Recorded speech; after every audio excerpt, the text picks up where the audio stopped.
viceministrė pirmininkė, ekscelencija ministrė krašto apsaugos, rajono ponai, nuostabios ponios ir nuostabūs ponai, mėly vilkaviškiečiai ir svečiai.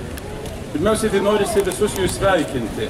Čia tiek daug progų suminėjo, tiek daug iškilių datų suminėjo. Bet man atrodo, kad Vilkaviškiui svarbiausia tai esate jūs. Ir galvojau, šią aikštę ne dėl ko nors, ne dėl datų, ne dėl sukakčių, bet dėl mūsų visų padaryta. Ilgai mes jos laukiam, bet kaip tas filmukyje sakė, statėme ir pagaliau pastatėme. Tai man atrodo, mums yra kuo džiaugtis. Ką norėtųsi linkėti šiandieną visiems mums, miesto svečiams ir ypatingai čia gyvenantiems žmonėms.